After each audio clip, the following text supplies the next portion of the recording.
Hey, what's going on? It's Bill Burr, and it's the Monday Morning Podcast for Monday, May 27th, 2013. I don't like the way I just said, Monday, You ever catch yourself sounding like a douche there? Happy Memorial Day. Happy Memorial Day. A beautiful time to thank the troops and stuff your motherfucking face with shit. Right? Isn't that what you're doing?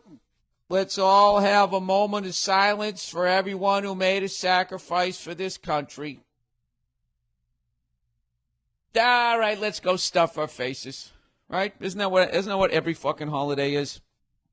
Flag Day. Today is a day to remember all the flags that have waved above this country. And now let's stuff our faces. Let's get drunk and have a fight with our mothers. You know, isn't that what it is? How many people are actually going to go to a fucking parade today? From the halls of Montezuma to the shores of Tripoli. Huh? Who can sing beyond that fucking 2 lines other than a goddamn ex-Marine or a current Marine? One or the other. Is that what they do when you join the Marines, by the way? Do you have to sing that song as some drill sergeant is in your face? I didn't hear you. You fucking screaming, I'm from the halls of bullshit. You're singing like one of them queers. Right? I commend anybody who's in the military service simply for the ability to get through boot camp and having somebody screaming in your face and just pushing down every ounce of your being to not, like, just punch that guy right in the fucking face. This is the thing. Like, I've thought about that shit, right? Like, let's say things get really fucked up and all of a sudden they want to draft soon-to-be 45-year-old balding redheads like myself. And I've actually thought about, for some reason, I think about it whenever I do pull-ups. Because whenever I do pull-ups, or climb the rope, I always think, do you think I could make it through fucking maybe 3 obstacles? 3 obstacles in one of those boot camp things? I could get up the fucking rope. I probably couldn't do the required amount of pull-ups. But I wonder if I could just get out of the drill sergeant, you know? I still think you're a queer, but I'm impressed with your upper body strength and your age. Get the fuck out of my face. Right?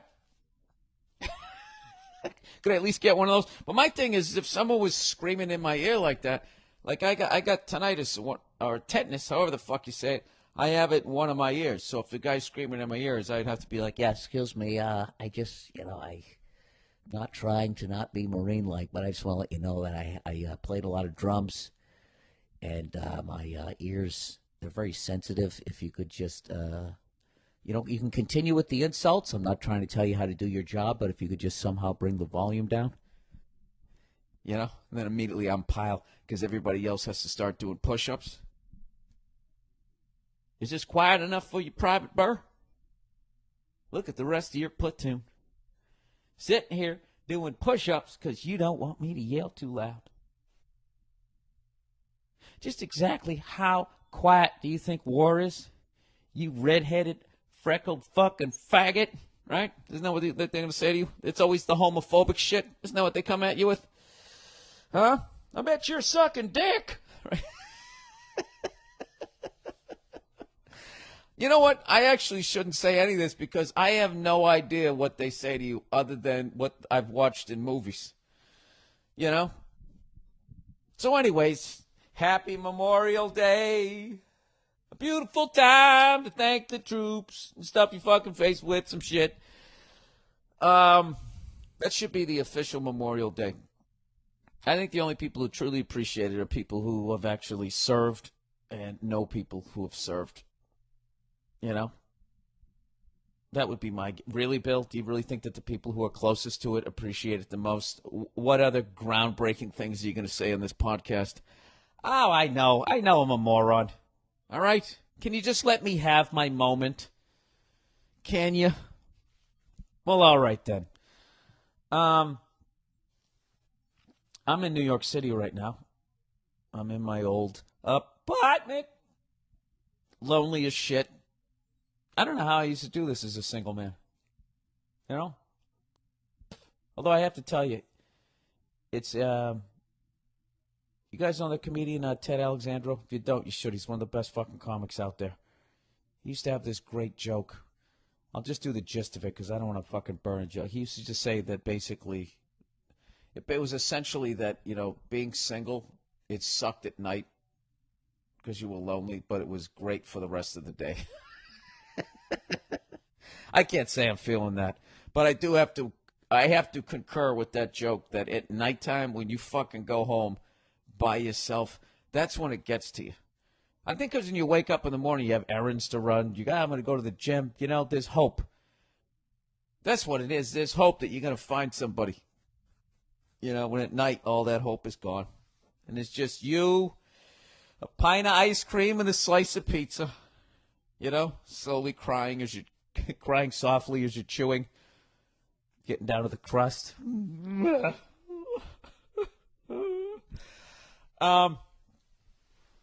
Actually, you know, I've made a rule that this time when I go through New York, I'm not having any pizza and I'm not having any ice cream. And I know what you're thinking. Bill, you're in New York City. You have to have the pizza.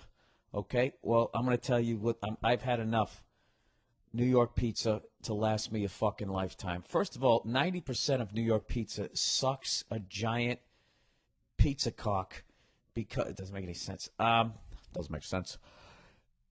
Simply because there's so many people living off the fucking reputation that New York has great pizza. You know? That's the problem. New York does have great pizza, but there's no laws prohibiting anybody from opening a pizza shop saying the best pizza in New York City. You know? It's fucking horrific. Maybe if I do Dangerfields, I'll go over to that Sutton Pizza there over on First Avenue. I always liked their pizza. It had a nice fucking zip over there, a nice zip to the sauce there, a nice little tang there, a nice little, ooh, what the fuck was that there in their pizza slices. You know? I don't know. Pizza's always that shit. You're like stumbling home after a couple, 2, 3 fucking whiskeys, right? And then you fucking, I don't know what. I don't know what the hell I'm saying. You know what I realized? I have to get a fucking appointment book because I just realized how much shit I just planned for tomorrow. You know? I'm going to get a steak fucking dinner with Joey Roses and Keith Robinson. Somebody over at the Stand Comedy Club, the head chef over there, is going to teach me how to make a fucking pizza pie over there. Because I got the big green egg. And I can heat that fucker up to 700 degrees. Do you guys even know what I'm talking about? Just realize that? I bought this big green egg, this barbecuer and a smoker. And they give you this book showing you all the wonderful shit that you can make on it. And all I've made on it is burgers, hot dog, and fucking chicken. So I want to take it to the next level. I want to be able to make a pizza, but you got to know how to make your own fucking dough. You know? Which I don't know how to do. So I'm going to have this person show me how to do it. Because I'm a fucking seeker. Right? I'm always trying something new. Oh, what's that Bill up to fucking today? Anyways, how about those Bruins, huh? Here we go, Bruins. Here we go. That's how it used to be. That's the chant that used to get going back in the days in the old Boston Garden. Now they go, let's go, Bruins. And I'm telling you, that's the Ranger chant. It was, here we go, Bruins, here we go, and let's go, Rangers. All right? Well, you know where the Rangers are going now? Out to the fucking golf course. Because, yes, the Bruins, in one short week, went to the fucking Mecca, Madison Square Garden, and in 5 games, it was actually a 5-game sweep. Who's kidding who? You know? Not to take anything away from the Rangers, but I'm gonna. All right? When the whole rally on your side gets going because our goalie fell down, when have you ever a goalie? He just falls down like some kid playing pee-wee hockey, and then he tried to go, oh, there was a rut in the ice. You fell down, Took. It's okay. It happens to the best of us. Go down to a public rink. You see it all the time. My favorite thing in a public rink is watching that guy when it takes like 12 seconds for him to fall. Oh! Right? The fucking 6 going backwards, 6 going forwards, right? And then the fucking, that whip, bam! And it's usually the back hits first, and then the fucking whiplash, and then the head makes that nice hollow coconut pook right off the fucking ice. That unmistakable sound of somebody's squash hitting a sheet of ice. That's an incredible sound. You know what? And I don't think that can be reproduced by Hollywood. Unless you actually had somebody slam their head on it. That's incredible. Not even with one of those Casio keyboards that has access to over 1,000 sound effects. They never have, do you ever notice that? They never have the sound effect of a head hitting the asphalt or a sheet of ice. So there's one for you nerds. Why doesn't somebody out there, one of you Photoshop cunts out there, try to get me the perfect that perfect sound effect and send it to me, and I'll have my first sound effect on the podcast. And I'll turn this into a wacky morning show. And every time I say something dumb, I go, oh, what was I thinking? And then I'll click the button, and then you'll hear it. And then you'll laugh. And then you'll be in the parking lot of your job, holding onto the steering wheel, 10 and 2, just staring at that front door that you don't want to walk through. Just having those last few moments to yourself. Thinking about all the decisions you made over the last 12 years. Why did I break up with her? Why did I major in this? Why did I buy this car?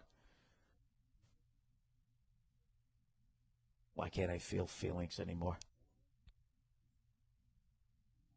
As your eyes well up with tears, you just look up at the heavens, wonder if there's some old guy up there that gives a fuck. You cry softly. And then for some unexplained reason, you look over to the left. And there's your boss staring at you with this weird look on his face like, is that Mike crying in his fucking car?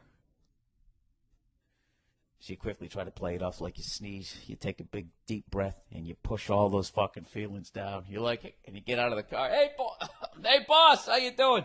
And allergies. Oh, yeah, I'll see you in there. Yep, can't wait. Sorry. Anyways, so the Bruins are now going to go play the most confusing franchise in NHL in the NHL. I don't know how to feel about the fucking Penguins. I totally respect them, and I'm fucking blown away by their ability to somehow always get the guy that's the next guy. I mean, it's insane. I would, like, in the last 20 years, 25 years, I would actually put them beyond the Yankees. Yeah, wait a minute. Or I would compare them to the Yankees. When the Yankees, got Babe Ruth, then Lou Gehrig, then Joe DiMaggio, Mickey Mantle. I would actually, this is the closest thing you've seen, where the Penguins, Mario Lemieux, Jaromir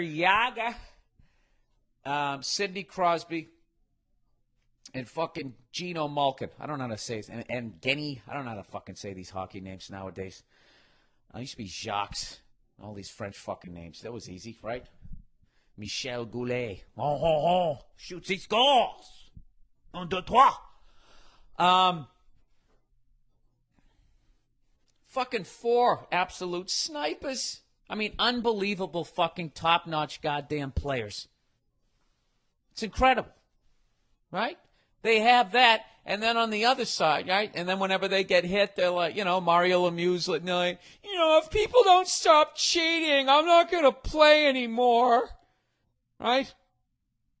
Yager was always like, oh, he's got a mullet, and he just loves those Kit Kats. Eats them all the time. Some people say that's why, he's scoring all those goals. I'll tell you, I wish I knew that when I played. Right? Sidney Crosby. Big pouty-lipped fucking Cub Scout that he is, What's the hate about that guy? other than the fact that he doesn't do anything wrong in life. Helping old people cross the street, even with the skates on, runs out of the arena. Is that an old person trying to cross the street? Just a fucking Wheaties cereal box cover looking son of a bitch. Why is he a son of a bitch? Because he's better than you. Head and shoulders, the best fucking guy in the league. Then you got Malkin, guy who could be a fucking cunt and be like, hey, what about me? He doesn't give a shit. He just plays his goddamn game and is tremendous. All right? It's a great fucking hockey town. They had one of the great last arenas, that Mellon Arena, Carnegie Mellon, Heinz, whatever the fuck they called it. Goddamn Pittsburgh people. They got 3 names for everything. It's either Heinz, Carnegie Mellon, or just Mellon. I guess that's 4, but it's really just Carnegie Mellon, just all fucking remix, like P. Diddy's in there. By the way, the more years that goes by that Biggie has been dead, and his legend just keeps growing and growing, with the fact that nobody's ever matched that guy's ability with humor, storytelling, and being able to paint a fucking picture. Forget about his charisma. It's the last time you saw a guy even remotely with the fucking charisma of that guy. All right? As the years go by and you keep going back, frustrated with the new shit, and you just keep going back to that mumbling fucking shit that Puffy does on every fucking track. It's like, can somebody out there send me some fucking Biggie tracks where you removed Puffy going, that's right. Uh-huh. Okay. In the fucking background, or whatever the fuck he says, or just repeats every the last word of every line that Biggie says. It's like, we heard it. Wasn't it enough for you to be in there with the fucking faders, pushing those up and down? I got to listen to your mumbling jackass.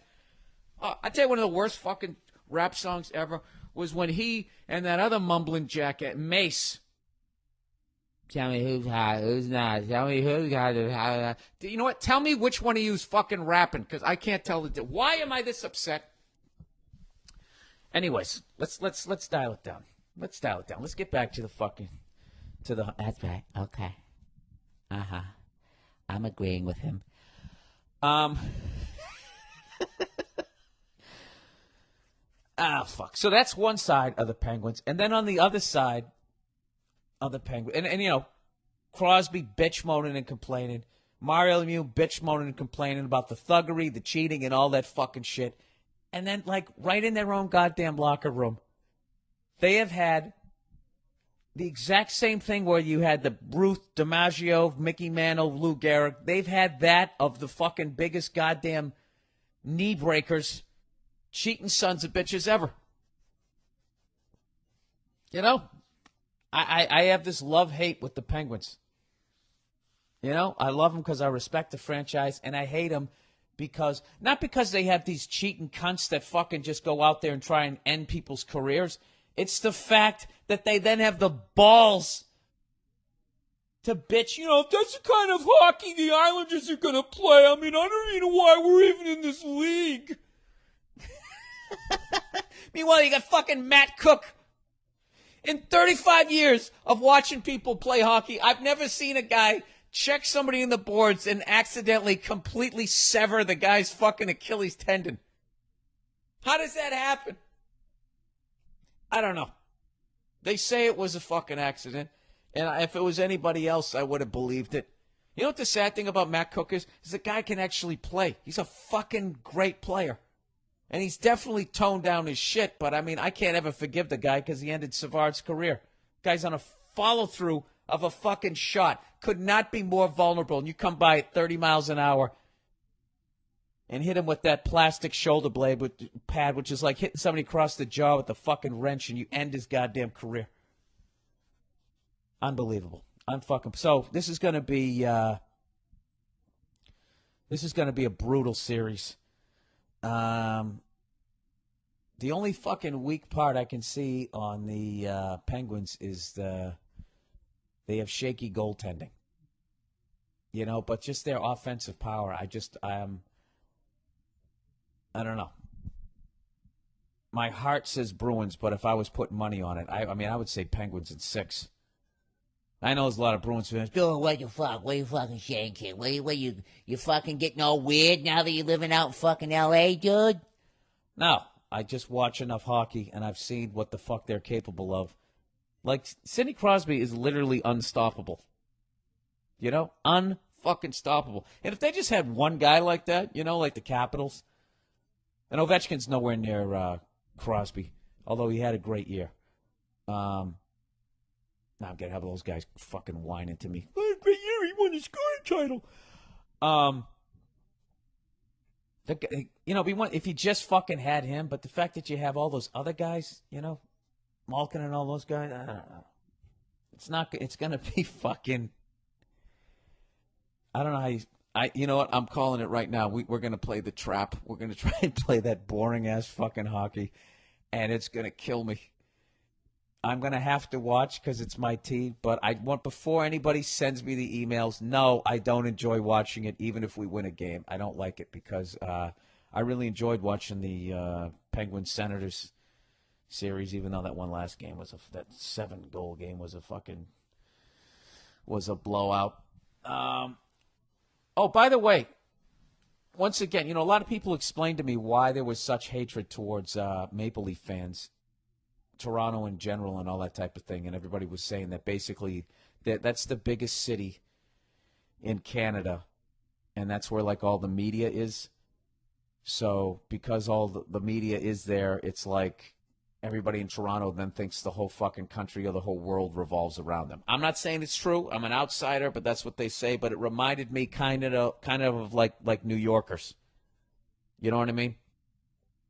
Like, they just think everything begins and fucking ends, you know, with, like, Madison. The only reason why Madison Square Garden is this mecca is because it's in the middle of the biggest fucking city with all this media here, you know? And a lot of New Yorkers, they really confuse that. It's a mecca. That's just a gathering place. People come and play hoop there because that's where they can make the most amount of fucking money and get the most amount of media exposure. But that has nothing to do with the Knicks or how good, or the legendary. The Knicks are not legendary. They're not. All right? With Spike Lee sitting courtside, you're fucking low-rent Jack Nicholson. Oh, Woody Allen with his awful hat. Jesus Christ. You know, at least L.A., they have the decency to get their faces laminated if you're going to be the celebrity sitting on the side. I'm just fucking with you. Anyway, so the Knicks are out. The Rangers are out because of the Boston Bruins. And once again, the Garden is silent, and it's ready for the circus. The Mecca. That's their fucking... That's what happens every goddamn year. Do you realize the Rangers have won one Stanley Cup in the last 73 fucking years? You understand that? Do you realize that in, like, the fucking 60-something years that the NBA's been around, the New York Knicks have won only 2 titles? 2 titles. Last one they won was in 1973. Oh, let's do the math on that one. That was 40 fucking years ago. That's why Verzi kills me. Dude, the Garden was rocking last night. He's always telling me how loud the Garden is. Unfucking believable. Really? Okay. Louder than the fucking piece of shit TDF XYZ Garden, whatever the fuck they call the Boston Garden now. When the Bruins came back down fucking 3 goals and in Game 7. Was it louder than that, Paul Verzi? I'm asking you. All right, you're listening to the Monday Morning Podcast here, everybody. Jeez Louise, you know what? I think it's time to tell you guys about some wonderful products that you might not have been aware of. All right, here's one for you. The Dollar Shave Club. Getting a good shave can be a real pain in the ass. Searching through 50 brands, matching new blades to old handles, bullshit features where your razor doubles as a flashlight, vibrator, toothpick. $20 for new razors. That really is a ripoff, by the way. The new razor blades. I love they have them behind a case. You know, like they're giving you gold coins. It's like maybe if you didn't charge $80 for each one, you wouldn't have to fucking lock them up. But anyways, go to dollarshaveclub.com to get high-quality razors delivered to your door for just a couple of bucks a month. They've made it simple. High-quality razors, 100% guaranteed, sent on schedule, so you never have to think about it ever again. Every month you get a new pack, and every week you change your blade. And it costs a fraction of what you'd pay at retail. Plus, you don't have to stand in line. I want you to try it. Give it a shot. Let me know what you think. Go to dollarshaveclub.com/Burr, B-U-R-R. You'll get a free sample of Dr. Carvey's Easy Shave Butter, which is awesome, with your first shipment. Also, it also makes the perfect Father's Day gift. Come on, Bill. Hang in there. Dollar Shave Club. Something he can actually use. Support this show. Go to dollarshaveclub.com/Burr or click on the Dollar Shave Club banner on the podcast page at billburr.com. All right, Hula Plus, everybody.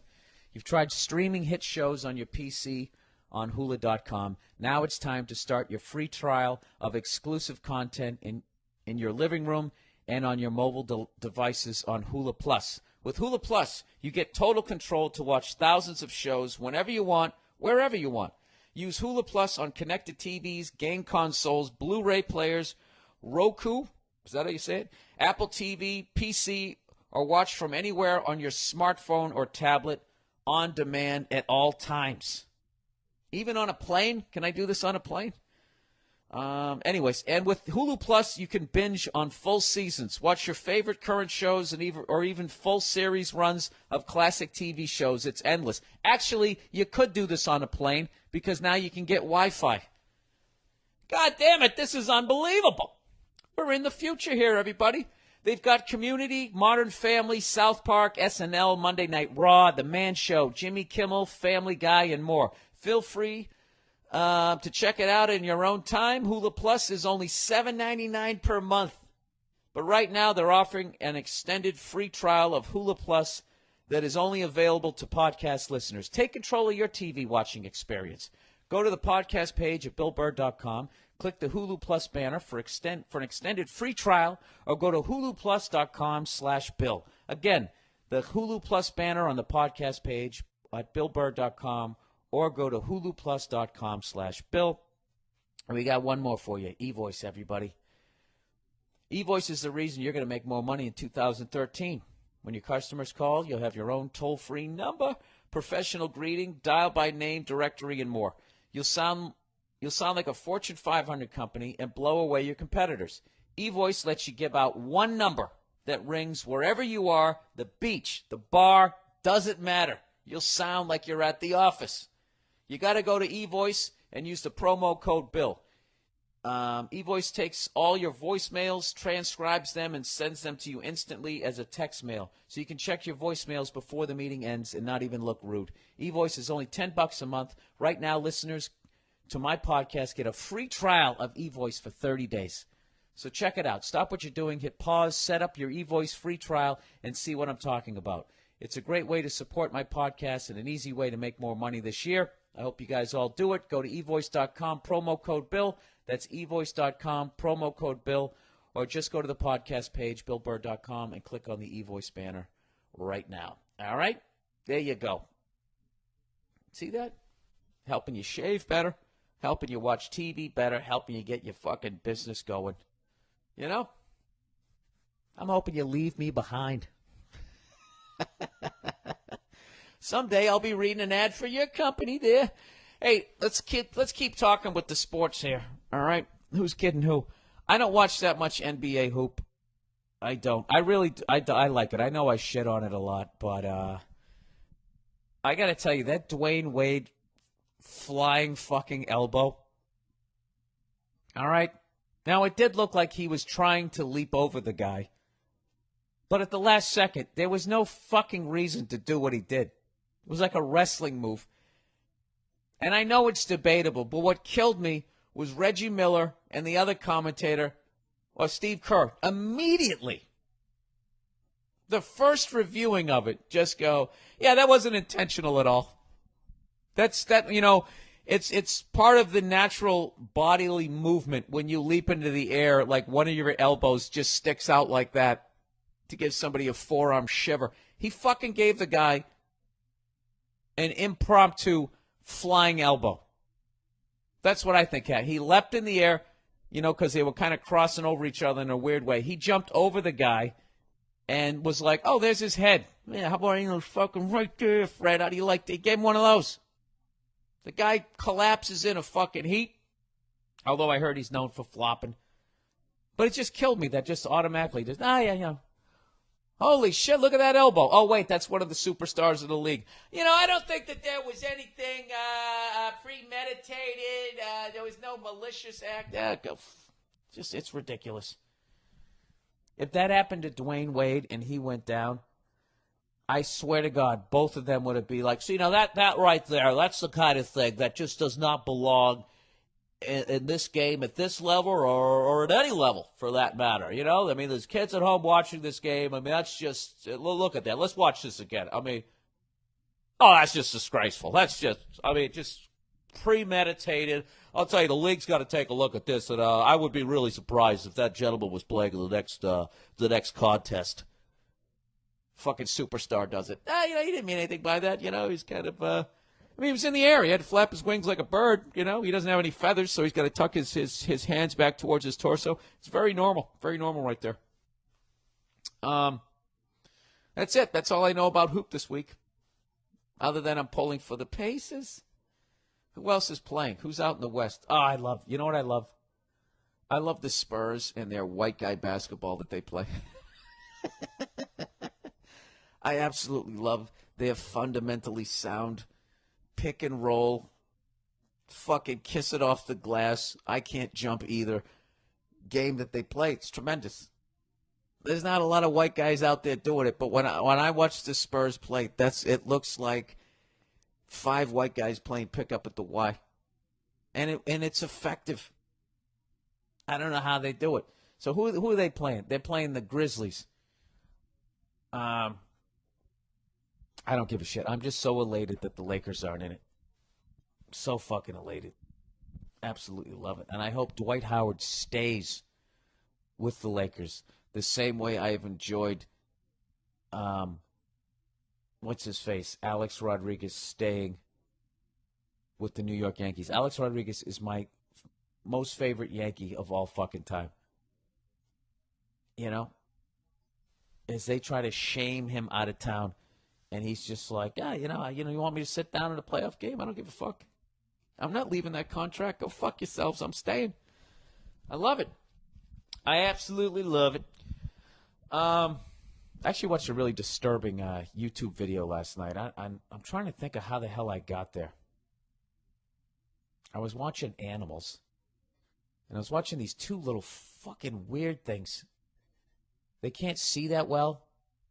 Their heartbeat when they're nervous can go up to like 1,300 beats per minute.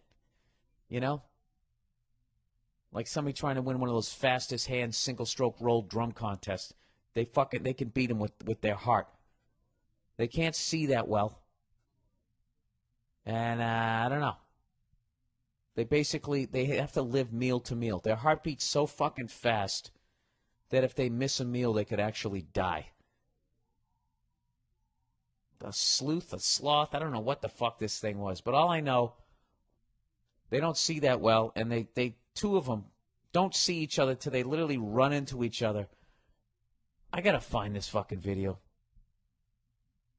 And they just had the sickest fight I've ever seen in my life. Like, they had to slow it down. Like, when they were showing it, they're going, this is not sped up footage. This is how fast these guys. It was like watching 2 flyweights times to the 5th power. So I'm watching that shit, which leads to more shit, and then I see like these bloodhounds getting fed, doing all that shit. Next thing you just keep looking to the right, and it's more eagles killing snakes, snakes killing fucking this, a mongoose killing a fucking black mamba, and then next thing you know, I'm watching these rednecks going bear hunting. All right? And they got all these dogs in these metal cages, and they can stick their fucking heads out. And it's hilarious. They stick their heads out, and they're going, right? And all the PETA people are, of course, like, they're saying I want to get out of this cage. They're really excited because they want to go fucking hunting, is what I'm thinking they're doing. So I'm like, they're going to hunt these bears with dogs? What the fuck is this? I mean, a bear could just swat one of them and kill him. But what it is they have so many of them. And basically, the dogs go, they chase the bear. The bear goes up a tree, and then like 10 rednecks walk up to the tree, and then one of them decides, all right, I'll fucking shoot it. And they shoot it, and it falls out of the fucking tree. It's just the worst thing I've ever seen in my life. Just as far as, like, listen, going bear hunting takes unbelievable fucking balls. If it's you and a buddy, you know, and you're in bear country, and you could stumble upon a grizzly bear that she's walking with their cubs, and then she immediately comes over and tries to rip your fucking face off. And even though you got a gun, that still takes an unbelievable amount of balls. But I got to tell you this. Hunting black bear with like fucking 10 dogs, 5 dogs, and they chase it up a tree, and then you show up, watch this, I'm going to shoot that thing that's the size of my garage. Fucking nailed it, man. It was fucking disgusting. It was really disgusting. I respect it on one level because you have an ability to live off the land. The dollar crashes, you're like, well, we didn't have anything in the stock market. Fuck it, let's go bear hunting. You know, because those people really are the ones who are going to survive. So I have such a tremendous respect for anybody who hunts and has the ability to go out and basically go get some food. Unlike me, he's a total pussy and just goes down to the fucking grocery store. Yeah, can I get a pound of... No, make it 3/4 pound of the turkey. Do you have the smoked? Let me get the smoked turkey. Some Havarti cheese with that. I'd like that, right? That's me hunting. And I get frustrated when I can't find the cereal aisle. So I'm basically one of the guys who, when the shit hits the fan, you know, and I'm in a city and I just get fucking herded into some goddamn FEMA camp, I'm done. Avenge me. I'm done, right? Those rednecks will just fucking slowly back off of their property. Like that dude who tucked his package between his legs in that movie with that chick who was in the fucking pinball movie, right? Silence of the Lambs. And just slowly fucking back out right into the woods. And you'll never see him again. They're going to be able to live off the land and fucking ride it out. And they'll create a new clan. You know? And they'll be the ones that eventually topple over the bankers after they exterminate everybody. And they take all the land. And they'll laugh at those rednecks, you know? And just call them a pesky problem. And they'll try to hunt them down with drones from their fucking villas. And those fucking rednecks, they're going to be out there covered in mud like Rambo, a little bit of deer urine behind their necks. You know? And eventually, they're going to come back like fucking Attila the Hun. And all empires fall. And it's going to be those motherfucking rednecks who do it. Tremendous respect for them. Okay? Now, I haven't said all of that. Chasing a fucking bear up a tree with a bunch of goddamn dogs. You just see the bear up there like, the thing's just up there like, dude, are you fucking kidding me? You know? It's not like chilling, but it's not totally upset. It's like, all right, I'm up a tree. I don't really know what those things are. They're very loud. There's a lot of them. But they don't seem to be able to climb up the tree. So eventually they'll get tired. They'll get thirsty. They'll leave. I'll climb down, you know, crack open a Keystone and have a paw full of honey, and I'll just, you know, that'll be my day. And then all of a sudden these fucking, you know, just a good old boy, these fucking guys just come walking up, and I'm telling you, they're literally standing like maybe 20 yards from the tree. And this giant furry beanbag is right up there, and they just shoot it in the neck. And then it just falls. And they don't edit out it falling out of the fucking tree. It was just a, I don't know. Any rednecks out here listening to this where you can defend? I don't know. That just seems like the tiddlywinks of fucking hunting. You know? Checkers, not chess. You know what I mean? to quote Denzel in one of his movies where he screams at the fucking white guy from the suburbs. Doesn't quite, was in over his head, right? Teaching him the slang. All right, so like I mentioned, I'm here in New York City, and I had a great time last night. I went down to the Comedy Cellar and did like 3 shows down there. And it reminded me of the old days when I used to do all the shows here in New York and fucking jump in cabs and zip back and forth between the clubs. You'd have a new joke, and you get to try it 3 times in one night. You just can't... You can't put a price tag on that. And I ran into Ari Shaffir, who was living in L.A. He's now in New York City. And he's working his way into the club. He told me last night he's going to start leaving Avails, so you can check out Ari Shaffir, hopefully, on some upcoming shows. And I'm psyched for him. Psyched to watch him grow by leaps and bounds by getting all that extra stage time. So it's been a wonderful thing out here. Oh, I know what. I forgot to bring up the Toronto mayor. Can you guys give me some more information on that guy? They're trying to say that he was smoking crack, and he goes that there's a video of him smoking crack. He said it doesn't exist. Then he called the media a bunch of maggots. So immediately, I'm loving this guy. He's talking all this shit, but then I kind of read up on him, and he's got a lot of sketchy shit in the background. I was wondering what you people in Toronto think about the guy.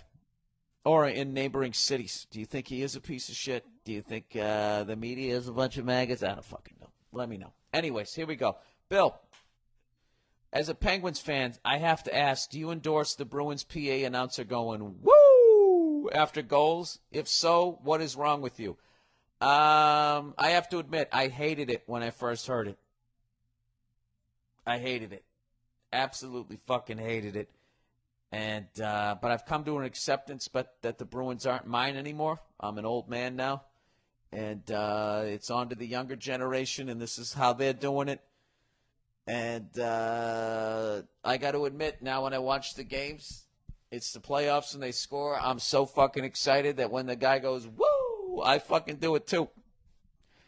And I feel like fucking Ric Flair, and it's you can call me a douche all day long, and you'd be 100% right. I can't even defend it. And if it wasn't my team, I would be trashing the shit out of it too. I really would. All right? Well, let me ask you this. You guys have Ulf Samuelsson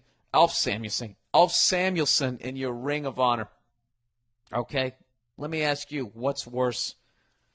All right? And I know what you're going to say. You're going to say the woo because you don't give a fuck. You don't give a fuck because he's not fucking blowing out the knees of Sidney Crosby. But I can guarantee you cried like a fucking bitch when Crosby was out for 1.5 years because that guy gave him a concussion, right? Or when Mario Lemieux was bitching about the fucking Islanders, you probably like, yeah, that's right, Mario. That's exactly right. So here I am. Trashing something that my own fucking team does. Why don't you grow up and have the ability to do the same? If not, go fuck yourself. Okay, a few weeks ago, I asked, when you go to a casino, what's the deal with the fucking carpets? Like, why they have the ugliest carpets on the planet.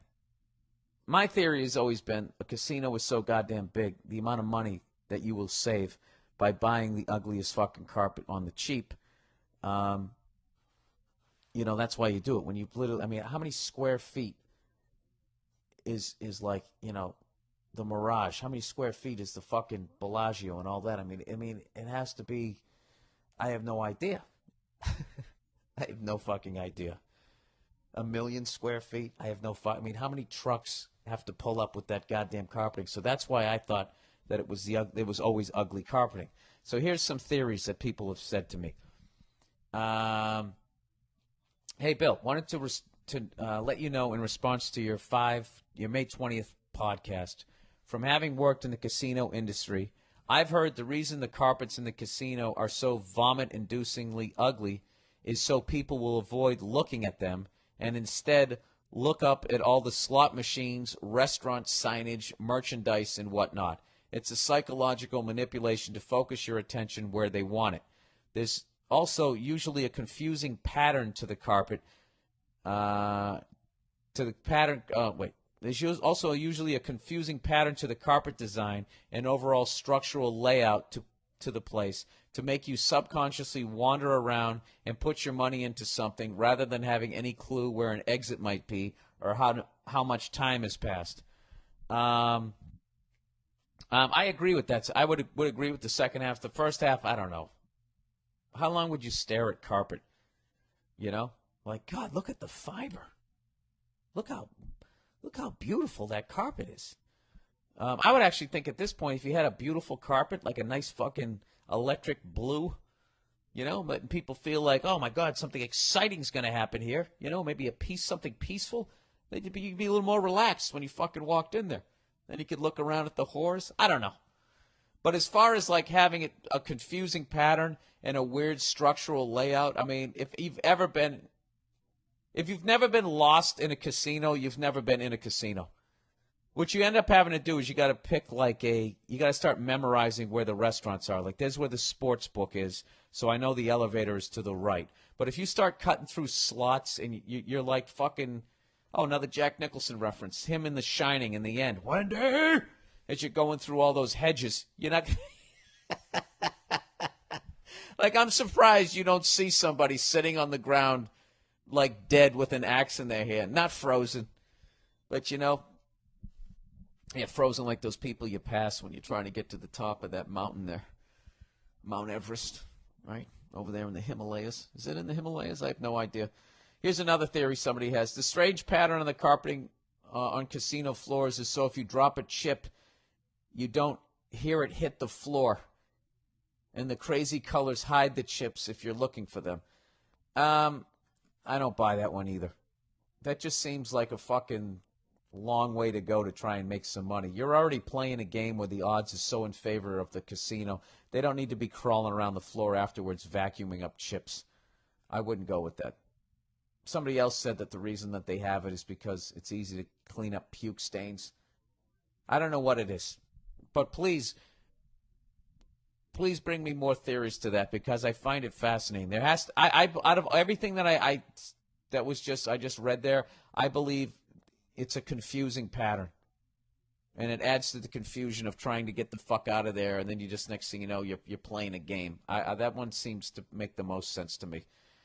All right, here's the next one here. Where the fuck am I here? All right, dear Bilbo Faggins. I have recently discovered my lifelong friend is, in fact, an asshole. First, let me give you some backstory. I've been friends with this kid since car seats and baby teeth. So last year, when I'm looking to move into a new place, I naturally turn to him. Ugh, that's not a good thing to do. Living, one of the quickest ways to end a lifelong friendship is to go and live with somebody. Just think of all the people who've fallen in love. You're my soulmate, they get married, and within 5 years, one of them goes mysteriously missing, By the way, that's a bad thing to do. If you're going to kill your wife or your husband, you should really go practice on some homeless people and prostitutes first, Get your murdering game up to par, to really try and get away with a murder with your first murder when you have everything to gain with that person being gone. It's no wonder everybody gets caught, You gotta suck it up. You got to push your ego down and go to the minors first. Get some at-bats down there with the fucking the fucking Newark Bears.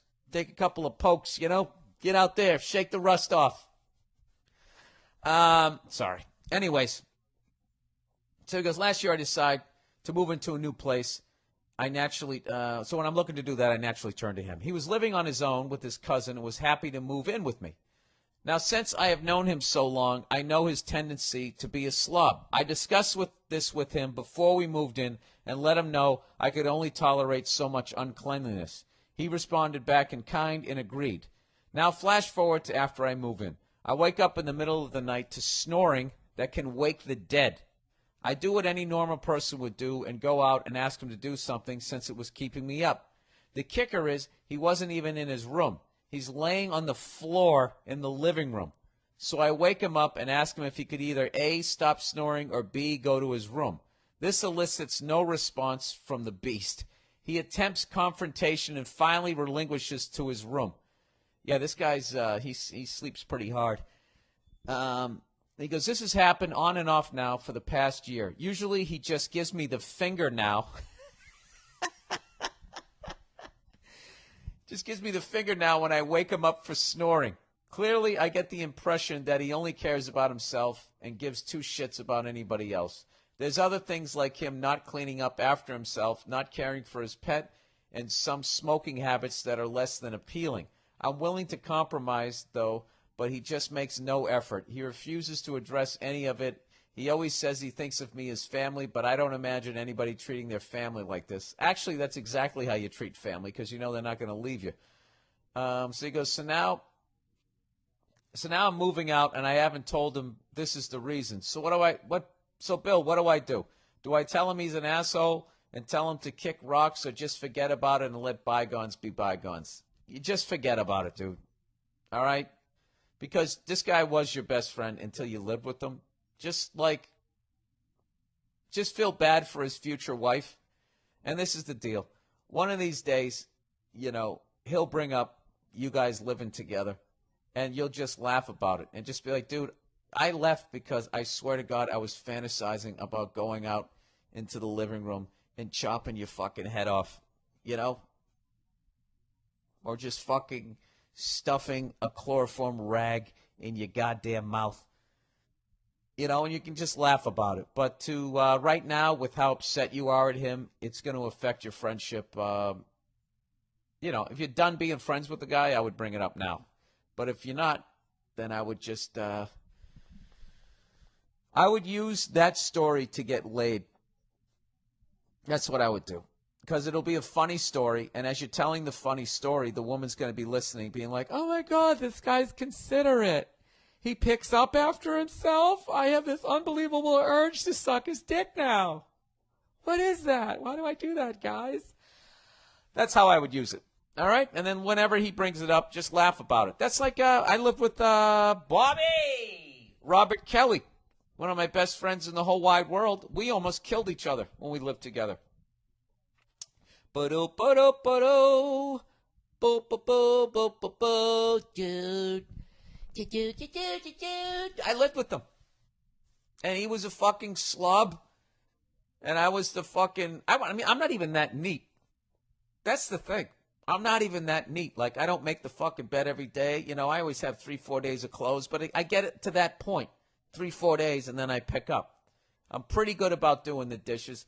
But he was just like... I'd come back from the road, and there would be, like, dishwater, like 6 days old or something.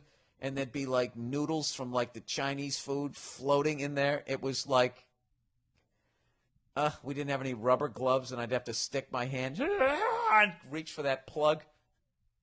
Oh, it was fucking nasty. We lived in such a shithole. I got to talk to him about that someday. If he remembers, we had this fucking kitchen. The countertop was plastic. I don't know what it was, like this hard plastic, and it was yellow, and it was dirty. It was so fucking gross. Like, you couldn't even cook in there. It had this fucking stove, I swear to God, that if you could rock it back and forth 2-3 times, it would literally come down like an old shack. It was such a piece of shit. And then the guy who actually his name was on the lease used to keep his smelly hockey stuff out there in the kitchen. It was the most disgusting fucking thing. And then there was 3 guys living there, and like assholes, we had like a bathroom basket out in the kitchen. Not a big like kitchen size, a bathroom one. So it was always overflowing with whatever the fucking you ate. It was nasty.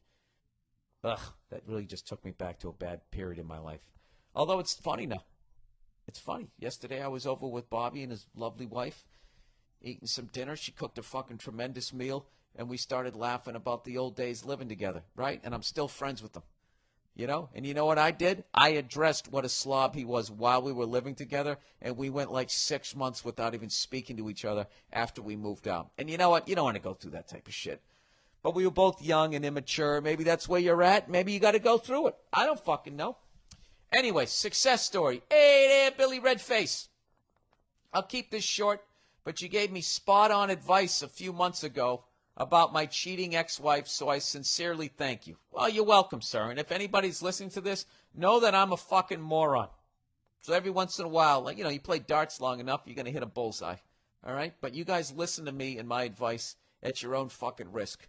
All right? So anyways, he goes, I couldn't be happier. My real question is, how long were you single before you met Nia? And would you care to share any of your bad dating stories? Thanks, and fuck Sid the Kid and the Pussy Penguins, Bruins in 6. All right, Bruins fans. How long was I single? I was single for quite a while. I don't remember. So fucking long ago. I don't know, a couple of years. But I was never good at being single, doing that whole fucking playboy thing, talking girls into bed and all that type of shit. I always felt like shit afterwards, unless the girl was like fucking smoking hot, and then you had like, can't believe she slept with me, man, kind of vibe. I never, I don't know. By the time I figured out how to talk a woman in bed, by then I was like in my early 30s, and there was always something that, if you're fucking talking to somebody like, 22, 23, and they're just fresh out of college. I literally, it was like the pussy version of watching those rednecks hunting bear with dogs. I just didn't feel the sense of accomplishment after a while. I'm a big softy. What can I tell you? Anyways, the Man Great System, everybody. Father's Day, it's right around the corner, everybody. All right? And whose dad doesn't like to grill? Everybody's dad likes to go out there. Even the people who don't like to grill. There's just something about being a guy cooking some raw meat over an open flame. I don't know what it is. You actually, in your head, you feel like you hunted that thing down. Like you shot that cow, that saber-toothed cow. You just, I don't know what it does. It's in your DNA. So, this Father's Day, think the Man Great. What is the Man Great, you ask? Well, I'm going to tell you. Put your eyebrows down, because here comes the information. They are 100% made in America cast iron grilling grates that are revolutionizing the way people grill. Heavy-duty grilling grates deliver exactly what you need to achieve that perfect steakhouse flavor. This is making me hungry right now. Chicken, steak, or veggies will never have tasted so good. No more flare-ups, no more dry meat, guaranteed. Named one of the 2012's best grilling accessories by Men's Health magazine. Man Grates are the perfect gift for Dad this Father's Day. Go to mangrate.com and enter the coupon code BURR, B-U-R-R, for their $19.99 Father's Day special, or click the Man Great banner on the show website. $20. You're going to hook up your dad for the whole summer. And basically, if you don't understand what they are, when you buy a grill, they come with those anorexic, like those aluminum grill racks. You're trying to mark up your steak. It doesn't look good. But then when you go to a steakhouse, they got those nice thick ones. You know what I mean? That's what those are. It's like a hot rod. You're upgrading the quality. And it's 100% made in America, 100% cast iron, 100% steakhouse quality grilling in your backyard. All right? So remember, each Monday morning podcast order also comes with a heavy-duty grilling brush for $20, people. Again, that's the Man Great Grill Enhancement System. Order today at mangrate.com. Mangrate.com, and enter the coupon code BURR, B-U-R-R, at checkout. All right? All right, last advertising of the week. LegalZoom, everybody. America was built by innovators and dreamers. People like Edison, Henry Ford. And then they write, feel free to add your own example of an innovator/dreamer. Because last week I laughed when I read Steve Jobs. Edison, Henry Ford, and Joe DeRosa. Joe's a dreamer. He likes dreaming. Because dreaming can make him mine. But it's the inventors and entrepreneurs all around us. People like you that made America such a great country. That's right. This month, LegalZoom celebrates innovators by helping. What they're really saying there was at some point, Edison and Henry Ford were just like you. Going to a football game with that plastic hat with the beer cups and the straw to your mouth, And then one day they were like, I got to get my S together. The next thing you know, you got lights in a car. All right? So what are you doing? What great idea are you sitting on that you need to protect it? You don't want some corporation to steal it from you? Go to LegalZoom.com. This month, LegalZoom celebrates innovators by helping them launch their dreams. Apply for a patent to secure your invention. How awesome is that? Applying for a patent. Register your trademark to protect your products, services, incorporate or form an LLC, and launch your business dream. Just call or visit LegalZoom.com, and they'll take care of you from start to finish. They've already helped 1 million businesses get started the right way.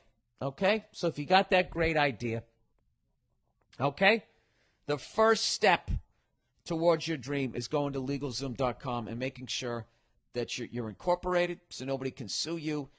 And the next one is you got to get a patent so nobody can steal your idea. All right? Then you're off to the races. And I hope all you guys make $1 zillion. And it all starts with LegalZoom.com. All right, let's get back to the questions here. I really do want that for all you guys. You know, if you're happy in a cubicle, I know I break your balls about that, but if you're happy, you don't give a fuck, then, you know, happiness. I'd like for you to achieve happiness. So anyways, off to join the Army. All right, this is a good Memorial Day email. Hey, Bill, thanks for all the funny. Well, you're welcome. He said, I've come to a point in life where decisions have to be made. For the past 7 years, I've been working within an industry that has thrown me so many curveballs and fuck yous that it just doesn't seem normal. The brief roundup of what I've been through. Shit canned 3 weeks after buying a house. Oh, my God. You know, I've never had to deal with stress that level. I can't imagine that one. Number 2, business closed 2 weeks before my wedding. Oh, my God. So not only are you not making money, you now have to be even more involved in the wedding planning because you don't have the I got to go to work excuse. All right, number 3, numerous dead-end jobs and whatnot leading up to today. Although I have had the pleasure of listening to the wise words of Burr, I don't know about that, dude. You're listening to a moron that you can relate to. You said, I have decided enough is enough. I'm off to join the Army. Going to do a trade. Throwing away 8 years within the tech industry to become a chef. So be a chef in the Army.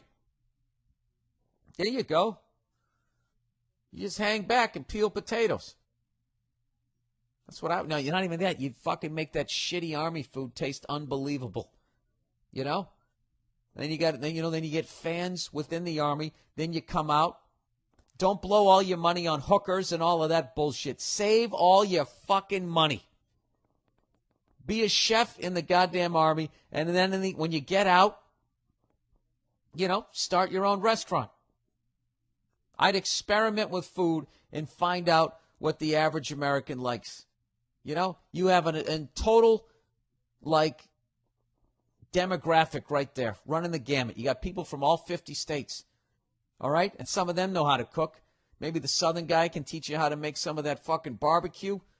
You know? Somebody out in Buffalo can show you how to make some wings that are juicy on the inside, crunchy on the outside. This is a tremendous opportunity. You can go see the fucking world. And I know there's other people in the Army. See the fucking world over the middle of this fucking shithole. I know. I'm sorry. I'm trying to put a positive spin on this. Yeah, it is what you put into it. So he goes, there's a lot of hard work ahead. Yeah, that guy yelling in your ear. What kind of chef do you know can go through an obstacle course? I hope you're going to do some push-ups, buddy. And he goes, it'll be well worth it in the end. If all goes to plan, I'll be away from home and the wife for 8 months. Nobody said I'd get a holiday, too. LOL. Anyways, just wanted to say thanks, and I'll be sure to listen always, even when I'm living on some base far away from my friends and family. All right, dude. Well, good luck for you, man. If you feel like that's the right way to go, I hope you come back to being a chef, though, man. You know, if that's actually in your heart. You know what's funny? That story just reminded me of something, and I was laying down, and then I just sat up, and now I can't even fucking remember. The fuck? I got to go back and reread some of this shit. A chef, hard work will be worth it. Fuck. What happened to my brain? Huh? What happened to it, everybody? All right. We're almost... Oh, I know what it was. Getting into shape. I got to show you this YouTube video. And by the way, I love YouTube more than anything on the fucking planet. It's one of the things that I always go to. But this whole thing where they're not letting you say I don't want to use my real name. You know, I don't want to use my real name. I don't. Not because I write cunty shit. Just because I don't want people knowing who the fuck I am. You know, I don't even really leave that many comments on YouTube. But you know what it is? I just don't like how they're not giving me the option to say no. So you keep hitting the refresh button, and, you know, it's getting to the point. You know, well, you know what I would do? If I had any sort of computer savvy, I would just start a total ripoff of YouTube where you could remain anonymous. And you just have the exact same fucking videos. And anyways, I don't know how, I'll try to find this YouTube video. We're going to have it up there. This guy has this fucking plank position, 5-minute fucking workout that I'm going to start doing. You know the plank position where you basically, it's like you're in the push-up position, but you're on your forearms. So he does each one of these positions for 15 seconds, all right? This is basically the workout as far as I can remember it, all right? So you're doing the original plank position, you're on your forearms, 15 seconds, all right? Next 15 seconds, you just have your left arm pointed straight ahead like you're doing Sieg Heil Hitler, right? You do that. And then after 15 seconds, you put that down. Now the right hand, Heil Hitler, all right? This is by no means pro-Nazi. I'm just trying to give you a visual here. Or you could just watch the fucking video. All right, then the next 15 seconds, your left leg straight out, put that down, then your right leg straight out, right? And then you go left leg, right hand, right arm. That's like a balancing thing. And then the opposite of that. Then you go to your, it's fucking insane. Like the longest I've ever been able to do the plank position when I was in really good shape was like 2 minutes. So I'm on this shit. All right, so do it with me. I'm going to put a link up to the podcast page, to the YouTube video, and hopefully you don't have to go through that rigmarole of having to leave your real name. If you do, just hit the refresh button. But I found lately if you hit the refresh button too much, it just keeps going back to it, and then you just have to shut it off and then just click on YouTube again. It's a pain in the ass. I don't know why they're doing it, if anybody knows why. I mean, one of it I kind of would be great if people who write all that racist shit actually had to leave their real names. Maybe they wouldn't. But what does that really solve? They're still going to be racists, you know? They just know not to say it out loud so they won't lose their jobs, right? Isn't that right? I don't fucking know. Anyways, that's the podcast for this week, everybody. I still had a couple of good ones to read here. Can you remind you know, what else you got to do? It's Memorial Day, right? Let's read a couple more. Horses. Hey, Bill, thanks for your relationship. Think of your relationship with your dog. This is what you can have with a horse, but it's more. Oh, yeah, because I said if I ever had a horse, I'd love to have a horse that I never rode. I hate that whole breaking the horse. He goes, dogs are kind of like happy-go-lucky buddies. They have a lightness. Horse are like noble dogs. They are a little smarter and can be even more emotional than a dog. So they can be even more loyal than a dog. They have to be won over. Oh, you left out the B. They have to be won over with respect. And once you do this, they consider it a pleasure to have you ride them. It's a two-way thing that's hard to describe. Watch the movie Black Beauty, the one with Alan Cummings as the voice, and go fuck yourself. All right. I don't know that they... Would you ever find it a pleasure to have 150 to 200 pounds on your back? Imagine if you had a backpack that weighed, we'll just say 180 pounds. And not only was it on your back, it was fucking slapping your ass telling you to go faster and which way to go. Would you enjoy that? I don't know. More horse stuff. I want to know. Because I love horses, but I just can't. I could never break one. That would kill me. That really would. That would hurt my fucking heart. Underrated. Uncle Billiam. This could be the underrated of the century. Keeping your dick in check. Flipping the script on the ladies. And refusing your woman's sex. I just told my girl no sex till she goes and applies for 10 jobs today. And the look on her face was priceless. Like she just had no clue what just happened. Looked like a little kid that had just had its teddy bear stolen. Love the podcast and go fuck yourself, you redheaded bastard. Yeah, no, it's a great one. That's a great one. I mean, you're fucking with that. That's, you know what? You having your dick in check is like your woman fucking bench pressing more than you. That's basically it. I mean, the core thing a guy has over a woman is that he's physically stronger. Okay? Core thing a woman has is that we're run by our dicks. Well, I mean, they're also smarter. I think I do think women are smarter in a lot of areas just because they have to be. It's a nature thing. You know? We're stronger, so I think we just didn't use our brains as much. Back when you could fucking drag a woman around by her hair and beat her with a branch. I said, shut the fuck up, you know? You didn't have to grow as a human being. They had to sit there and be like, how do I get that big dumb oaf to do exactly what I want him to do? I can't grab him by the fucking throat. How can I make him do it and actually make him feel like it's his decision? You know? Anyways, whatever. That's the podcast for this week. Go fuck yourselves. I'm touring with the Teen Idol sensation. We're going to be at the Count Basie Theater this Wednesday. You know, 1 o'clock jump. Count Basie fucking theater out in Red Bank, New Jersey. And then we're going down to some fucking theater in Baltimore. I don't have the names of these. On Friday and then Saturday, I don't know. I'm in some place in, Thursday I'm in Baltimore. Friday I'm in Pennsylvania. And then Saturday I wind it up with 2 shows down there in, in fucking Atlantic City.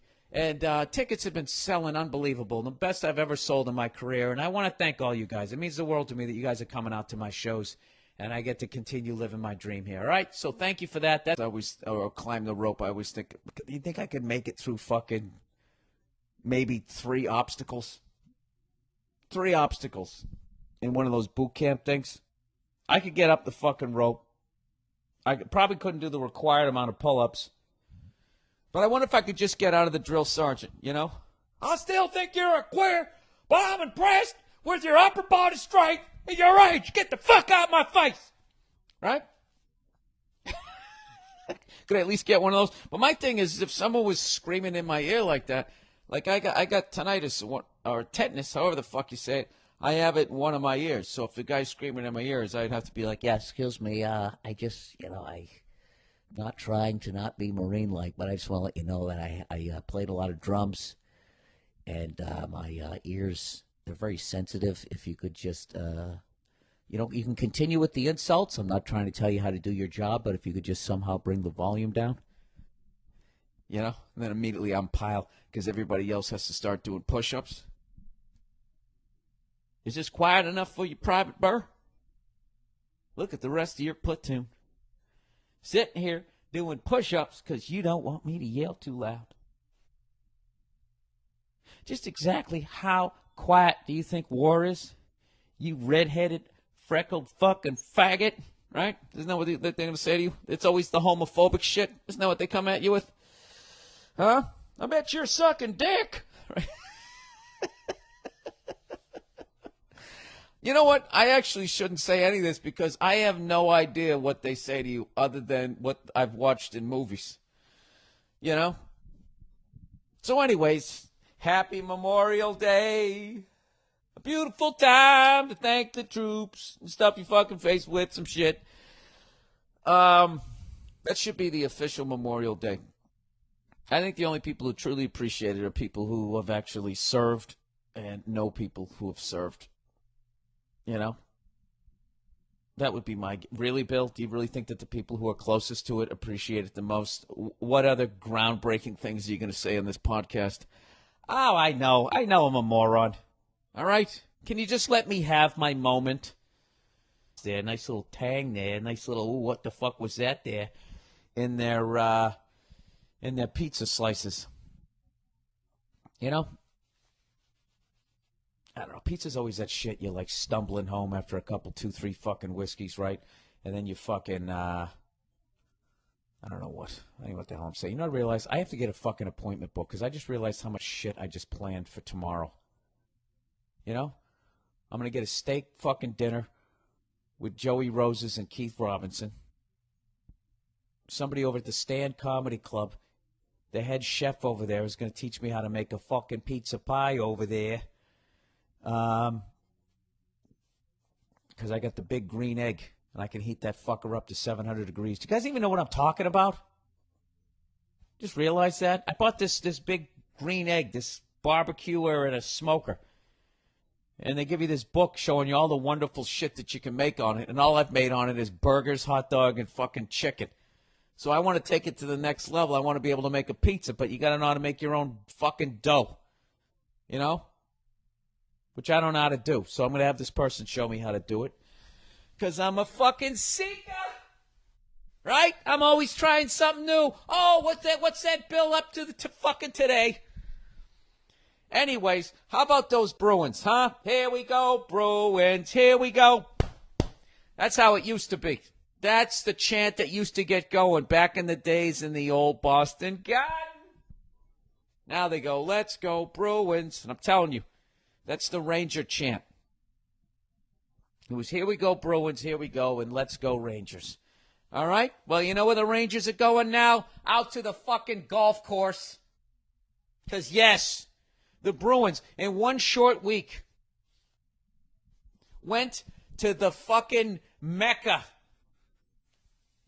Madison Square Garden, and in 5 games, it was actually a 5-game sweep. Who's kidding who? You know? Not to take anything away from the Rangers, but I'm gonna. All right? When the whole rally on your side gets going because our goalie fell down, when have you ever a goalie? He just falls down like some kid. Hey, what's going on? It's Bill Burr, and it's the Monday Morning Podcast for Monday, May 27th, 2013. I don't like the way I just said Monday, You ever catch yourself sounding like a douche there? Happy Memorial Day. Happy Memorial Day. A beautiful time to thank the troops and stuff your motherfucking face with shit. Right? Isn't that what you're doing? Let's all have a moment of silence for everyone who made a sacrifice for this country.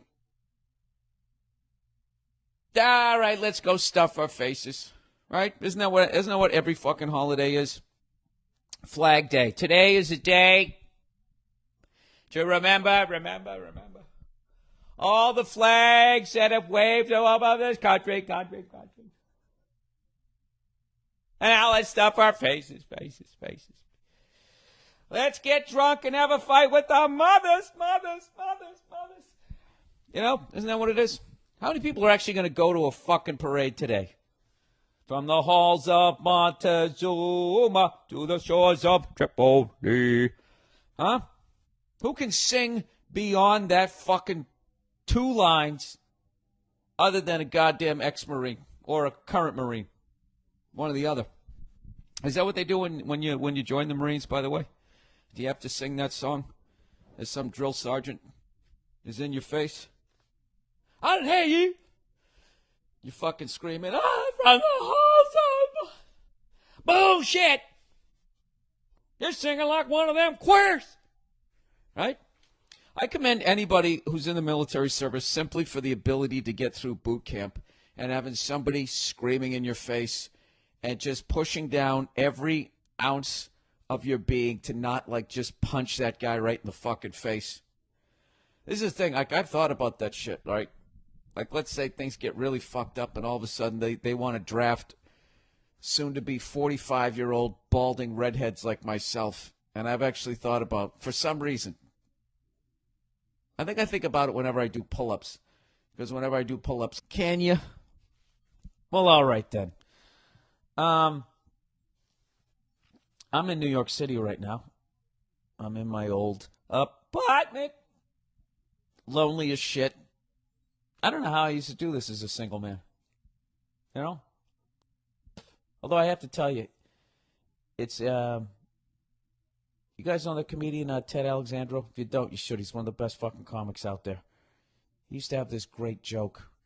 I'll just do the gist of it because I don't want to fucking burn a joke. He used to just say that basically, it was essentially that, you know, being single, it sucked at night because you were lonely, but it was great for the rest of the day. I can't say I'm feeling that, but I do have to I have to concur with that joke that at nighttime when you fucking go home by yourself, that's when it gets to you. I think because when you wake up in the morning, you have errands to run. I'm going to go to the gym. There's hope. That's what it is. There's hope that you're going to find somebody. When at night all that hope is gone. And it's just you, a pint of ice cream and a slice of pizza. Slowly crying crying softly as you're chewing. Getting down to the crust.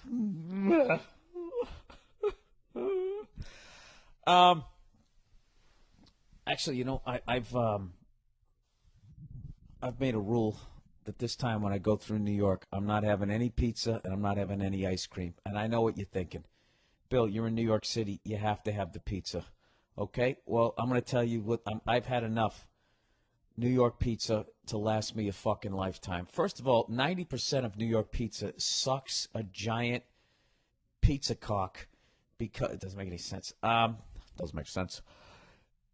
Simply because there's so many people living off the fucking reputation that New York has great pizza. That's the problem. New York does have great pizza, but there's no laws prohibiting anybody from opening a pizza shop saying the best pizza in New York City. It's fucking horrific. Maybe if I do Dangerfields, I'll go over to that Sutton Pizza there over on First Avenue. I always liked that pizza. It had a nice fucking zip over there, a nice zip to the sauce. Playing pee-wee hockey, and then he tried to go, oh, there was a rut in the ice. You fell down, Took. It's okay. It happens to the best of us. Go down to a public rink. You see it all the time. My favorite thing in a public rink is watching that guy when it takes like 12 seconds for him to fall. Oh! Right? The fucking 6 going backwards, 6 going forwards, right? And then that whip, bam! And it's usually the back hits first, and then the fucking whiplash, and then the head makes that nice hollow coconut pook right off the fucking ice. That unmistakable sound of somebody's squash hitting a sheet of ice. That's an incredible sound. You know what? And I don't think that can be reproduced by Hollywood unless you actually had somebody slam their head on it. That's incredible. Not even with one of those Casio keyboards that has access to over 1,000 sound effects. They never have. Do you ever notice that? They never have the sound effect of a head hitting the asphalt or a sheet of ice. So there's one for you nerds. Why doesn't somebody out there, one of you Photoshop cunts out there, try to get me the perfect that perfect sound effect and send it to me, and I'll have my first sound effect on the podcast. And I'll turn this into a wacky morning show. And every time I say something dumb, I go, oh, what was I thinking? And then I'll click the button, and then you'll hear it, and then you'll laugh, and then you'll be in the parking lot of your job, holding onto the steering wheel, 10 and 2. Just staring at that front door that you don't want to walk through. Just having those last few moments to yourself. Thinking about all the decisions you made over the last 12 years. Why did I break up with her? Why did I major in this? Why did I buy this car? Why can't I feel feelings anymore? As your eyes well up with tears, you just look up at the heavens, wonder if there's some old guy up there that gives a fuck. You cry softly.